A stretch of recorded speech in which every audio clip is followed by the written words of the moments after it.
Peut-être que certains d'entre vous veulent poser des questions et nous verrons ce qui se traduira. Il est très facile de poser de mauvaises questions, mais poser la bonne question est l'une des choses les plus difficiles. Cela nécessite un esprit perspicace. La question devrait refléter un vrai problème que vous avez, quelque chose qui se bat. Si vous posez la bonne question, nous pouvons alors rechercher la bonne réponse ensemble. Mais il n'y a aucune solution à un problème humain.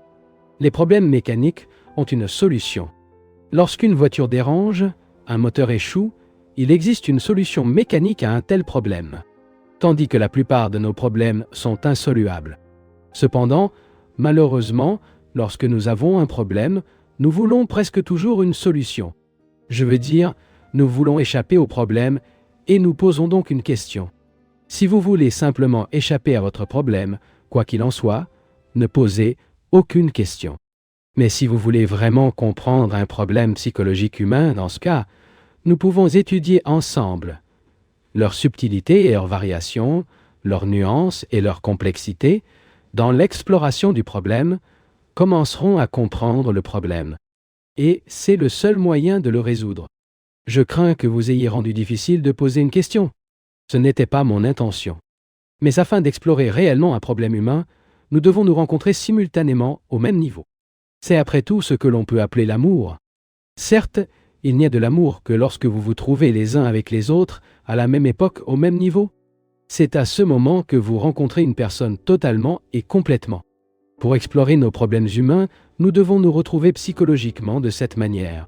Si vous vous attendez à une solution de ma part, et dans mon sentiment, il n'y a pas de solution. S'il n'y a pas de compréhension du problème, nous ne nous rencontrerons pas. Et vous partirez ici en disant que cet homme est simple, ne sait pas comment répondre à une question directe, et vite. Par conséquent, il me semble que les pertinent tout au long de ces conférences, c'est regarder le problème ensemble.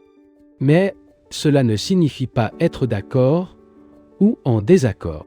Convenir ou être en désaccord est purement une attitude de lycée. Ce n'est pas une réunion politique. Nous essayons de voir des choses en nous-mêmes telles qu'elles sont.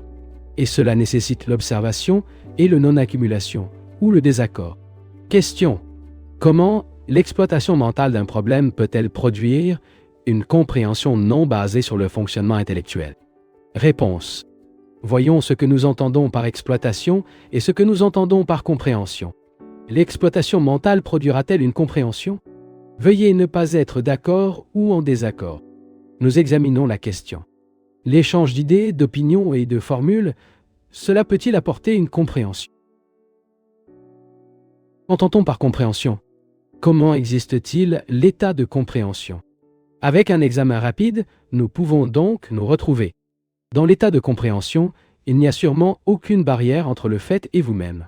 Lorsque vous comprenez une chose, toute votre attention est appliquée à cette chose. L'attention n'est pas fragmentaire comme le processus mental. En examinant quelque chose mentalement, il s'agit d'un processus séparatif fragmentaire. Mais quand vous comprenez, dans cette compréhension, tout votre esprit est tressé et trop de travail. Pénétoire, parasite, un, deux, et ni de déjà, d'un adjet de son océan, d'une partout, d'être bassi.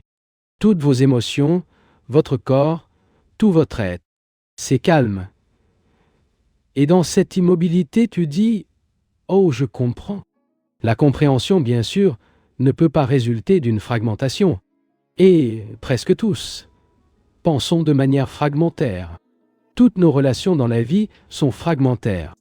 Avec une partie de nous-mêmes, nous sommes des politiciens, avec une autre partie, nous sommes religieux, avec une troisième partie, nous sommes des hommes d'affaires, etc. Psychologiquement, nous sommes tous fractionnels. Et avec ces fragments de nous-mêmes, nous regardons la vie. Nous disons donc, intellectuellement, je comprends, mais je ne peux pas agir. Ainsi, l'examen mental ou l'exploitation est fragmentaire et superficiel et ne produit pas de compréhension. Intellectuellement, nous convenons, par exemple, que le manque de maturité est le monde divisé en nationalités et groupes religieux antagonistes. Mais au fond, nous continuons d'être anglais, allemands, hindous, chrétiens, etc. Notre problème est d'établir un contact émotionnel direct avec le fait. Et cela nécessite que nous le considérions négativement, c'est-à-dire sans l'obsession d'aucune opinion. Il y a une énorme différence car entre l'examen mental d'un fait et la compréhension de ce fait, l'examiner mentalement ne mène nulle part. Mais la compréhension, née de son examen négatif, sans opinion ni interprétation, cette compréhension nous donne une grande énergie à affronter. Dans les conférences suivantes, j'entrerai plus en détail ce sujet, car, probablement, la plupart d'entre nous manquent de cette énergie. Nous avons d'abondance d'énergie physique, au moins, j'espère. Mais, pour faire face à un fait psychologique, on nécessite une énergie extraordinaire, d'une qualité différente. Et il n'y a pas une telle énergie, compte tenu du fait, par l'habitude, habitude d'association, habitude verbale, habitude de penser. De cette façon, le fait demeure, et l'intellect est séparé du fait. Cela provoque naturellement la contradiction, les conflits, et par conséquent, la dissipation de l'énergie. Ce que vous étiez hier, vos aspirations, votre existence, votre jalousie, vos vanités, c'est le passé. Il est temps au sens psychologique. Et sans passé, sans ce psychologique hier, y a-t-il un demain psychologique? Si je nie chaque jour, le passé meurt pour eux, en les séparant comme par une opération chirurgicale. Peut-il y avoir un demain alors? Et peut-il y avoir de l'expérience pour l'homme qui vit pleinement? Certes, il ne peut pas y avoir complètement lorsqu'il coupe le passé et anticipe l'avenir. Mais quand il y a la perception complète dans le sens de vivre totalement, au moment, il y a alors une expérience. Veuillez noter que c'est une question de fait et non une question de rhétorique ou idéologie. Si je ne m'inquiète vraiment pas de ce qui s'est passé hier, si j'étais offensé, si je me sentais jaloux, si j'étais insulté, si je stipulais tout cela, alors le sentiment de temps, sentiment de passé et d'avenir, voire, le temps est une expérience. Le souvenir du plaisir et de la douleur qui nous avions, l'exigence de remplissage, de réalisation. Ce devrait être quelqu'un. Tout cela implique le temps. Et c'est une question vraiment complexe, car, en général, le temps est très important pour nous.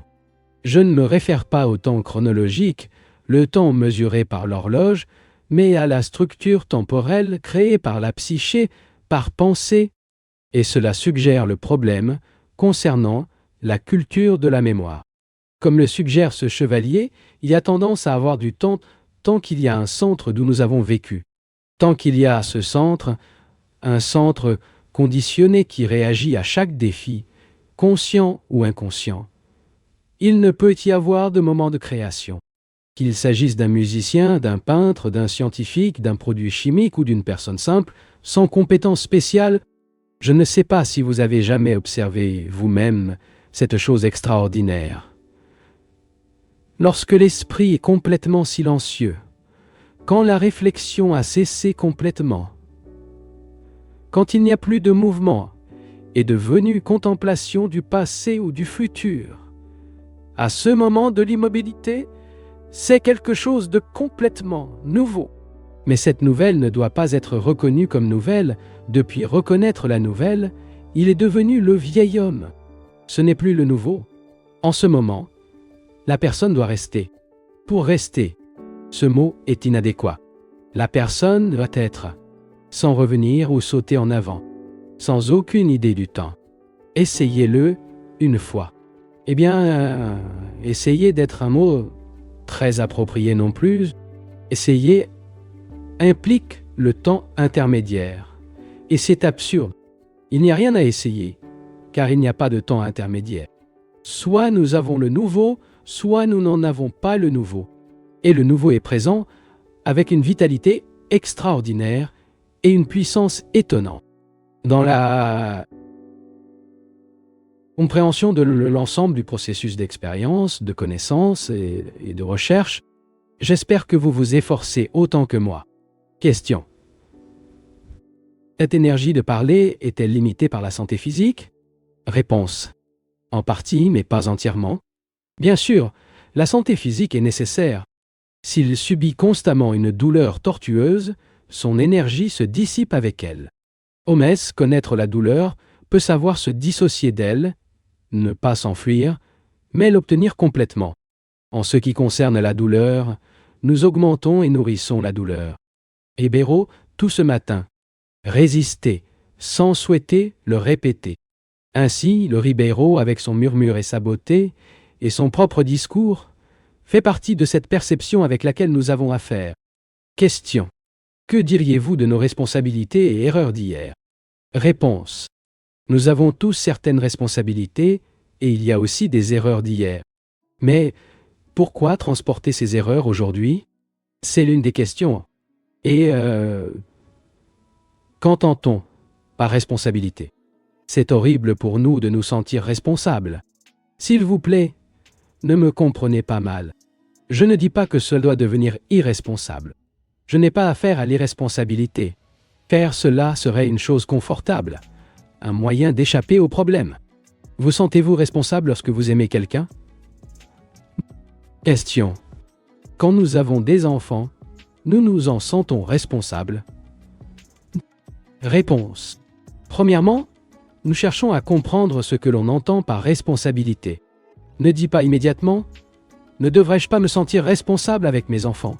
C'est un moyen très futile d'examiner une chose. En plus des enfants, nous avons des maris, des épouses, des grands-parents, de la marine, des maisons, des biens, des emplois. Et tout cela nous fait nous sentir responsables. Mais que comprenons-nous pour le mot « responsabilité » ? L'armée dit que je suis responsable du maintien de la paix. Comme c'est absurde. La police a déclaré qu'elle est responsable de maintenir une bonne conduite sociale. Il s'agit donc d'examiner le sens profond de ce mot. Quand j'aime quelqu'un, est-ce que je me sens responsable? Et qu'est-ce que je comprends par amour? L'amour est-il une question d'attachement? Vous voyez, c'est comme ça. Quand je suis attaché à quelqu'un, je me sens responsable de cette personne. Et mon pièce jointe, j'appelle l'amour. Veuillez ne pas être d'accord ou en désaccord. C'est un problème difficile. Pénétrons le sens du mot responsabilité.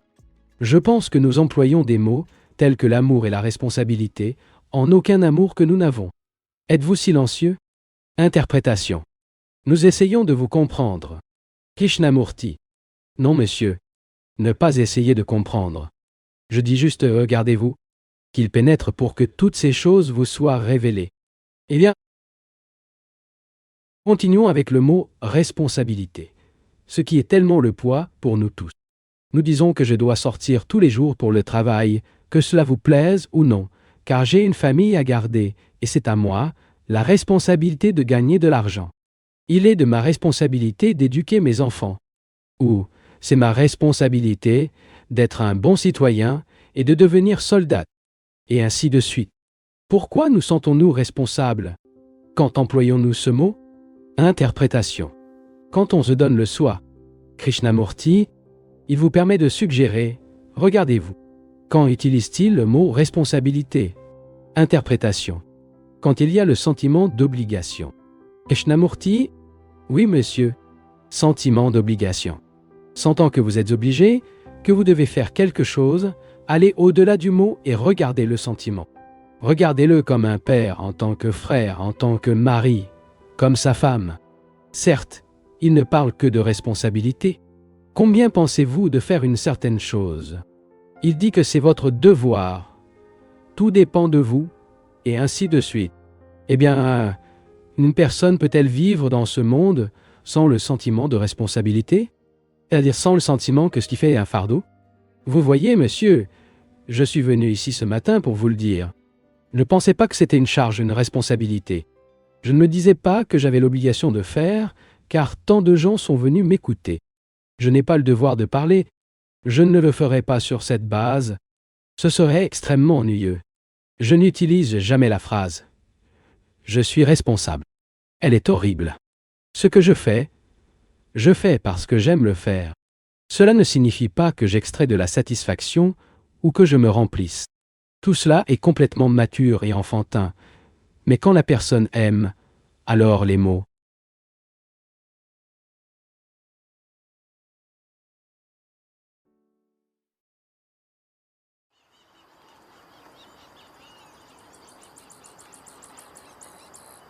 Nous parlions du sens de la connaissance et de la façon dont la connaissance empêche la clarté de la perception.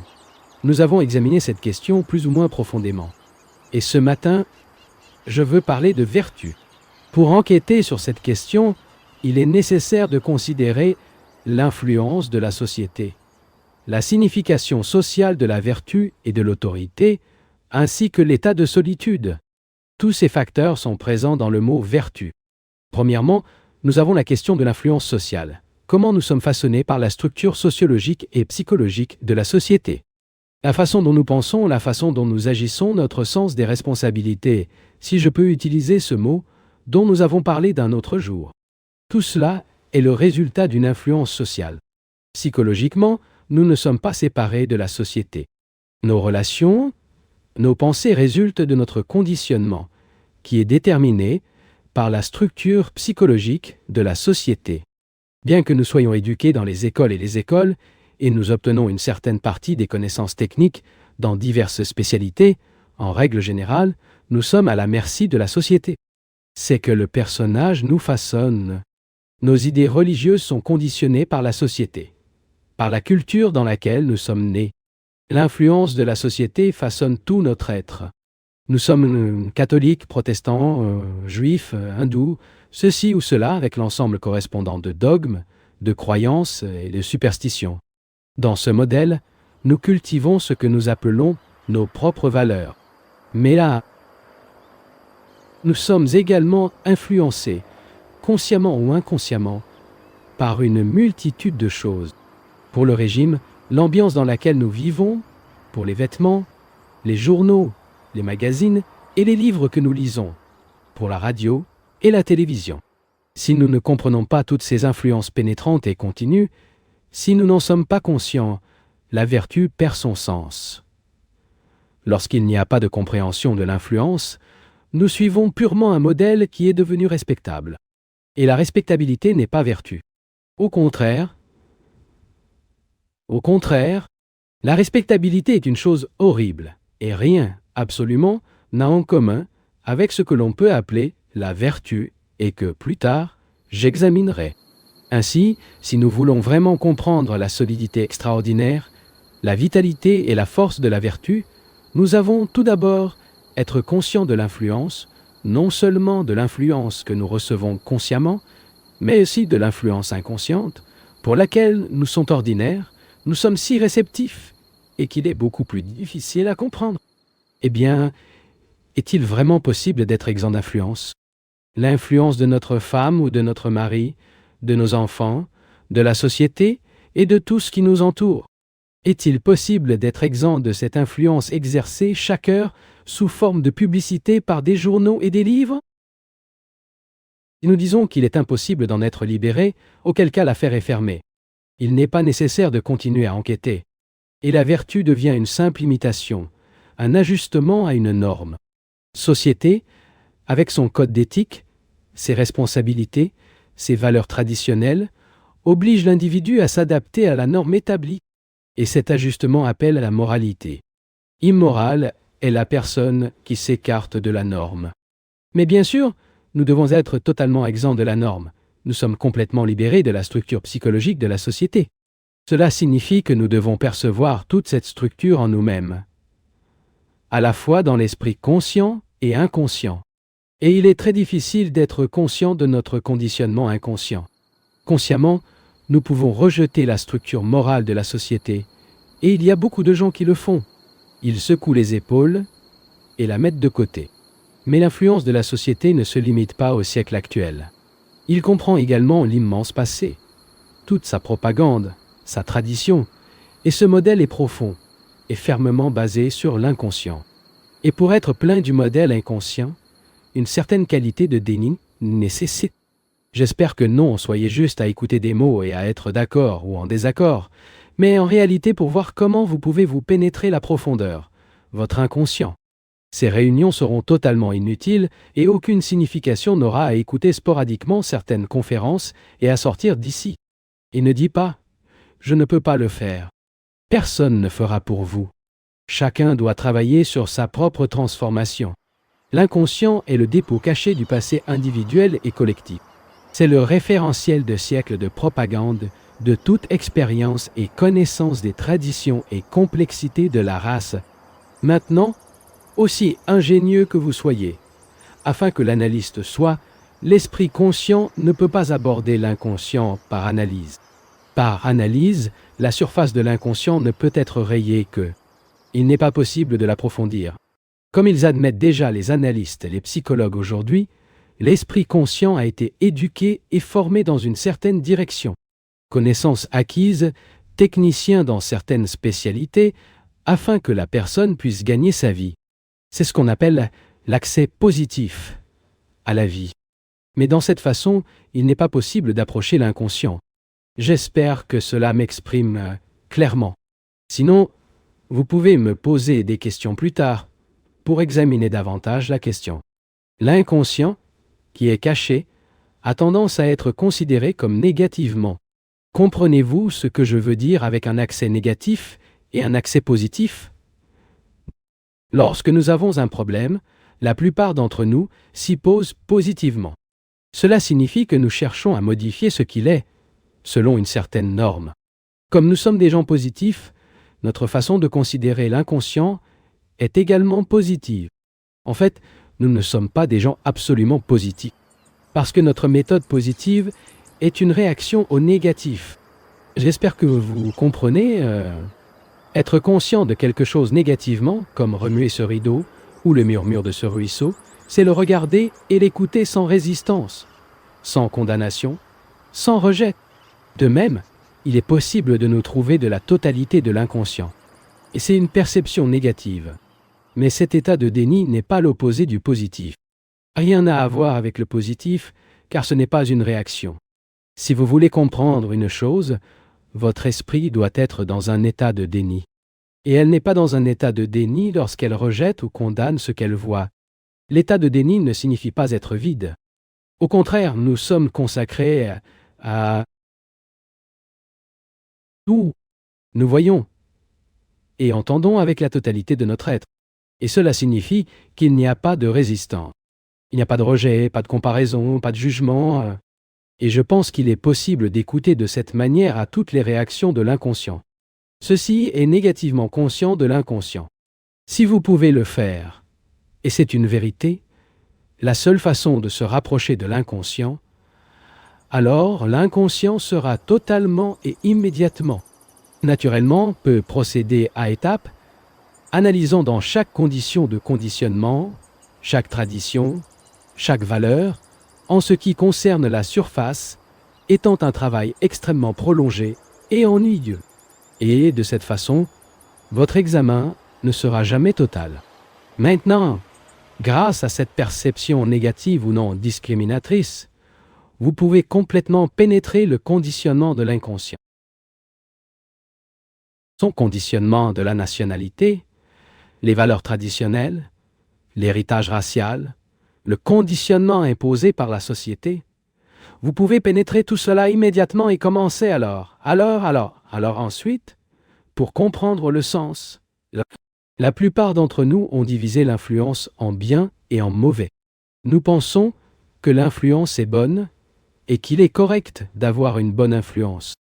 Mais pour moi, l'influence est toujours la même, perverse et défigure. L'esprit influencé dans aucune direction ne peut pas voir clairement. Il est incapable de diriger la perception. Si une personne comprend cela, non seulement intellectuellement ou verbalement, mais totalement avec tout son être, il ne sera plus asservi à aucune forme d'influence. Veuillez ne pas considérer ce que vous dites comme quelque chose de théorique ou quelque chose qui ne vous est pas applicable, car vous êtes déjà très vieux ou jeune, ou parce qu'il est déjà assez conditionné ou parce qu'il a beaucoup de responsabilités.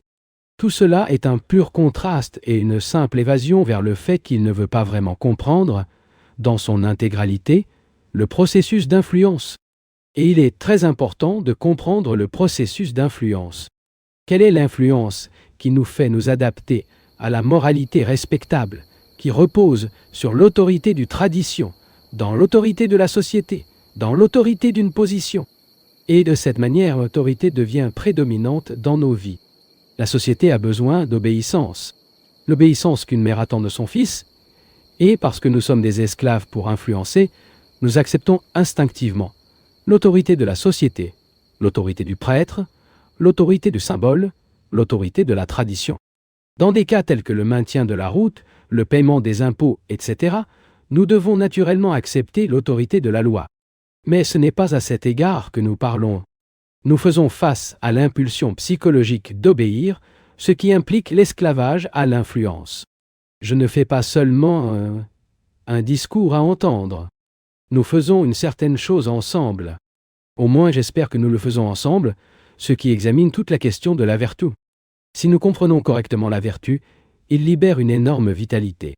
Et c'est de cette vitalité, cette énergie dont nous avons besoin pour effectuer la transformation complète dont nous parlons lors de notre première réunion. Donc, lorsque vous m'écoutez, vous devez travailler eux-mêmes, pas moi. La plupart d'entre nous se contentent d'aller à un tournoi de tennis pour regarder les joueurs. Nous n'avons jamais participé au jeu. Nous avons juste regardé, écouté et apprécié le jeu des autres. Mais ici, je dois dire que la chose n'est pas le cas. Ici, vous devez travailler autant qu'un orateur, car sinon, la réunion n'a aucune valeur. Avec le travail, je veux dire écouter ce que vous dites et découvrir si vous postulez à vous-même. Cela signifie voir directement le fait, la vérité ou le mensonge de ces mots. Voir le fait. Cela ne signifie pas accepter ou rejeter ce que dit l'orateur, mais étant si vivant conscient que s'ils sont vrais, vous apprendrez toutes les nuances de chaque mot, les appliquant à l'auto-investigation. Et c'est ce que j'entends par travail. Si vous le faites, lorsque vous quittez ce pavillon, vous serez vertueux. Et je dis catégoriquement, ils auront vertu. Ainsi, il est nécessaire de comprendre l'acceptation de l'autorité qui présente vraiment la sécurité psychologique de la sécurité, garantie que l'on suit la bonne façon. En général, nous détestons l'incertitude de quoi que ce soit, surtout sur nous-mêmes. Mais notez, nous devons être incertains afin que nous puissions découvrir ce qui est vrai. Nous devons nous libérer de toute autorité. Tous suivent, tous obéissent. Et c'est une chose difficile, car la liberté n'est pas une réaction au fait, c'est un prisonnier. Ce n'est que lorsque vous comprenez individuellement votre esclavage aux mots, à l'influence, à l'autorité, à la compréhension et à ne pas réagir, peut y avoir de la liberté. L'autorité doit donc être comprise. Être l'autorité du prêtre ou celle du politicien, le livre, l'expert, le voisin ou l'autorité de votre propre excellence. Et comme nous l'avons vu, pour comprendre quelque chose, l'esprit doit être dans un état de déni. Pour comprendre votre enfant, vous devez vous observer en jouant. Quand vous pleurez, quand vous mangez, lorsque vous dormez. Et quand vous vous comparez avec un autre enfant, vous ne regardez pas. De même, nous devons observer le désir instinctif d'obéir, de suivre, de s'adapter, d'imiter. Nous devons l'examiner profondément en nous. L'ajustement est évidemment nécessaire dans certaines choses. Le langage dont nous servons à parler est basé sur l'ajustement d'un modèle linguistique établi. Et il serait absurde de rejeter ce modèle, car alors, nous n'aurions aucun moyen de communiquer entre eux. Je ne me réfère pas à l'ajustement pour accepter les faits nécessaires et les faits évidents, que nous sommes tous d'accord. Je me réfère à un ajustement psychologique, à l'acceptation ou à l'imitation psychologique qui représente essentiellement le désir de sécurité. En règle générale, nous craignons de faire des erreurs. Nous recherchons toujours du succès dans ce monde où, psychologiquement, nous voulons atteindre quelque part. Par conséquent, l'obéissance, ce qui signifie accepter la structure psychologique de la société, devient extraordinairement important. Si vous comprenez le sens total de cela, vous verrez que l'essence même de la vertu est la solitude. S'il n'est pas complètement seul, ce n'est pas vertueux. L'esprit n'est que lorsqu'il a compris l'influence et n'est pas contaminé ou battu par lui. Cet esprit ne cherche plus de position ou de pouvoir et est donc exempt d'autorité et d'obéissance, et ce qu'il faut suivre. L'état de solitude n'est pas une réaction. Ce n'est pas une évasion vers la foule. Cela ne signifie pas se rétracter et devenir ermite, ou vivre isolément, car tout cela est une réaction. Avec le mot solitude, je veux me référer à quelque chose de complètement différent de l'isolement. Il est très difficile de communiquer à l'autre personne le sens ou la nature d'être seul. En général, nous ne sommes jamais seuls. Vous pouvez vous retirer dans les montagnes et vivre en tant que prisonnier, mais même si vous êtes physiquement seul, vous serez toujours accompagné de vos idées, de vos expériences, de vos traditions, de la connaissance des choses passées. Le moine chrétien, dans sa cellule monastique, ce n'est pas seul. C'est en compagnie de son idée de Jésus, de sa théologie, de ses croyances et de ses dogmes, de son conditionnement spécial. Identiquement, le sannyasi de l'Inde qui se retire du monde et vit en isolement n'est pas seul, car il vit également avec ses souvenirs. Je me réfère à une solitude dans laquelle l'esprit est libre du passé. Et ce n'est qu'alors que l'esprit est vertueux, parce que ce n'est que dans cette solitude qu'il peut y avoir de renouvellement. Vous pouvez dire, peut-être, « Ah, mais c'est trop demandé. Personne ne peut vivre comme ça dans ce monde chaotique, où tout le monde doit aller tous les jours pour le travail, prendre vie, générer des enfants, tolérer les implications de la femme ou du mari, etc., etc., etc. » Mais je pense que ce que vous dites est directement lié à la vie et aux actes de chaque jour. Parce que, sinon, cela n'aurait aucune valeur. De cette solitude vient une vertu virile et imprégnée d'un sentiment extraordinaire de pureté et de douceur. Peu importe que nous fassions des erreurs, l'important est de l'avoir sentant que nous sommes complètement seuls, pas contaminés. Parce que ce n'est qu'alors que l'esprit peut savoir ou percevoir ce qui transcende le mot, qui transcende le nom et qui surmonte toutes les projections.